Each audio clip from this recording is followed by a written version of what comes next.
Gold against US dollar. This day has started from this resistance level at 2329.13. Yesterday candle has formed and we can see the whole day was a bullish candle where the price has gone from 2299 support level and it has reached the resistance level 2329.13.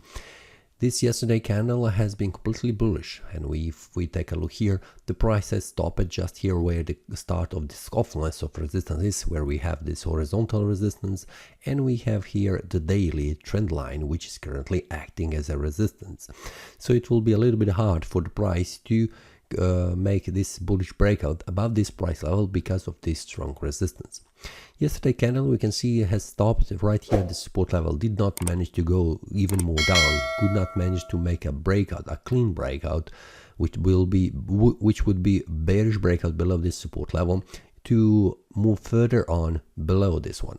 So we can see currently the price is following this downtrend, and it has reached at first this resistance, which should be broken in order to get out of this downtrend and to move here into neutral area, because the neutral area is the area where the price is moving sideways, like in this example in the past. Now if the price manages to make a bullish breakout above this level, this would indicate a bulls have entered into the market again, where we could expect the price from moving to the higher price levels. Now we can see how this week looks like indecision candle, because the price is almost the same price when it has opened.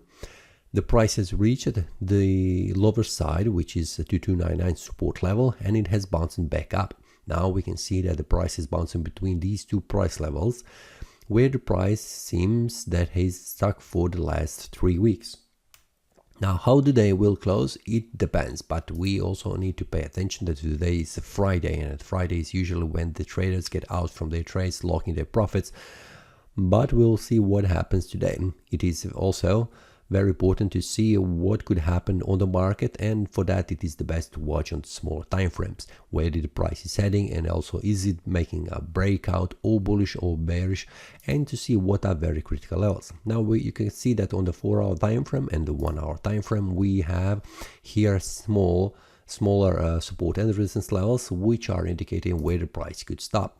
But for the daily analysis, what could happen inside the day when the breakout happens on the 1-hour time frame or the 4-hour time frame, I will share that inside the Telegram group, which you can see here, where the traders get information on what is currently happening on the market and what could happen next in the next hour, on the next 4 hours, depending on the time frame we are looking.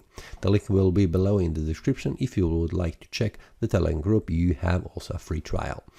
Now, for the rest of the day, for the analysis, we will see how the Friday closes. It will be also very important to see, will the price manage to go out above this one, which is a resistance level, or the price will get back down, which will indicate that the price is still locked inside this area, which we have seen on the weekly time frame, that the price is locked for the last 3 weeks. Maybe it will be also the 4th week the same. This is all for this daily analysis. See you next time and happy trading. That is all from today's analysis. I hope you enjoyed. If you have any question, feel free to leave a comment. If you like the analysis, click the like button and subscribe. See you next time and a happy trading.